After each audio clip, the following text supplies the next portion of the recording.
Ever had a seemingly mundane conversation all of a sudden erupt into World War III? And now you're arguing about stuff that has nothing to do with what the original conversation was actually about? Yeah, we've all had those conversations, and I believe we can limit or even eliminate these happening in the relationship by understanding one key concept that I like to call managing the moment.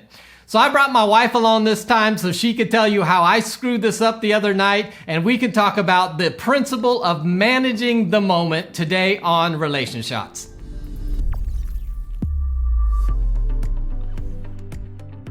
Hey, what's up, everybody? Just wanted to take a couple minutes to share a thought I had with you, and through much bribery and cajoling, I got my wife on here with me.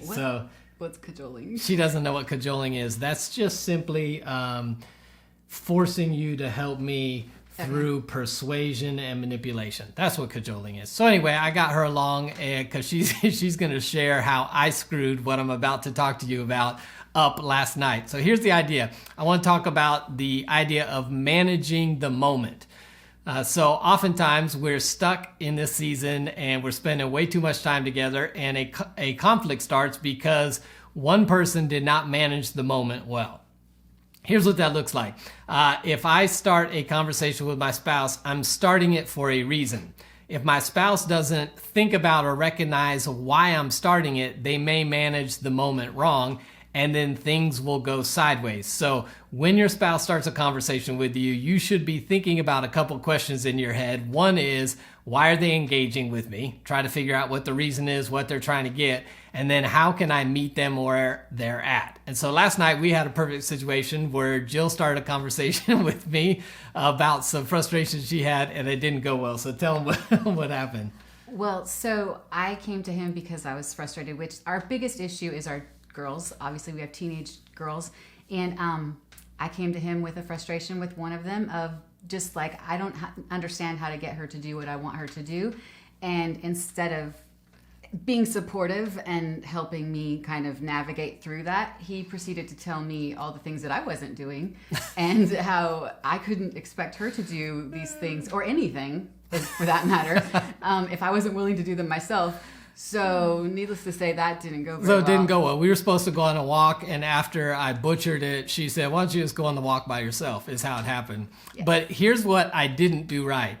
In the moment, I needed to manage the moment. The reason she was engaging with me is because she was frustrated and wanted my support, wanted me to understand where she's at, and then talk through how we could make it work. But instead, I was like, well, why are you trying to get her to do stuff you won't even do yourself? And so these things that I was bringing up may or may not be facts. Okay, they're facts. They're facts. They're true. But the facts are irrelevant in the moment. So let me give you another example that you do all too often. Let's say I get on Jill because she left dishes in the sink. Why'd you leave dishes in the sink? Put them in the dishwasher. She doesn't do that. She's clean. I'm just giving an example.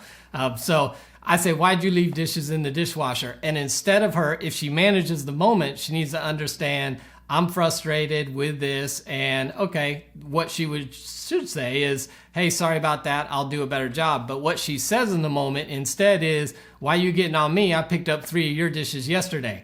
Those may be facts, but the facts are irrelevant in the moment. I would never say that. You would never say that to me. You would never say that to me. So let me give you another scenario that might happen. But you have to ask yourself, why are they engaging? And what do they need from me? This is not the time to bring them, even if it is facts, because all you do is invalidate what they're bringing to you and cause chaos in the moment. Here's another example. Let's say I'm overwhelmed at work and I come home and I'm like, I'm so overwhelmed at work. It's too much. I don't know if I can handle this.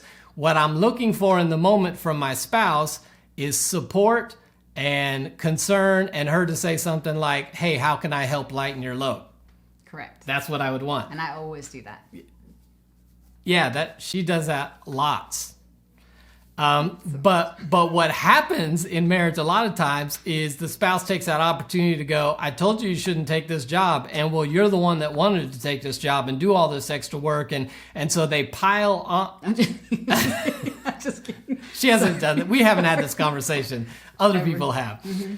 The point is, In the moment is not always when you need to bring facts, even if they're true. In the moment is when you try to give understanding and empathy and support for your spouse. So, in this chaotic time where you're spending way too much time together and don't really have the separation that you need, to avoid conversations turning into conflicts, turning into 2 days of silence and cold Walks alone.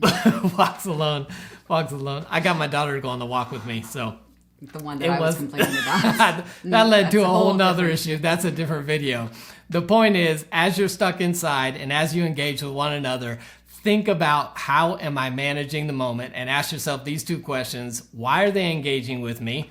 And how do I meet them and give them what they are looking for in this moment? You can talk about the facts later. You can address the dishes in the sink later. That can happen the next night. But in the moment, give them what you think they're looking for: connection, empathy, and understanding. It's good. Have a good one. See you guys. Well, hopefully that made some sense to you. And I promise you, if you can ask yourself those two key questions next time you begin a conversation with your significant other, it will help keep you from turning a regular conversation into something that causes silence and disruption in the relationship for hours, days, or maybe even weeks to come. If you've not already done so, go ahead and subscribe to the channel and hit the bell notification so you don't miss more updates on videos like this. And I'd love to continue the conversation with you below in the comment section. Let me know how you're managing your moments, how this has worked for you or not worked for you. And if you think this video was helpful, consider sharing it with a friend. I look forward to seeing you next time on Relationshots.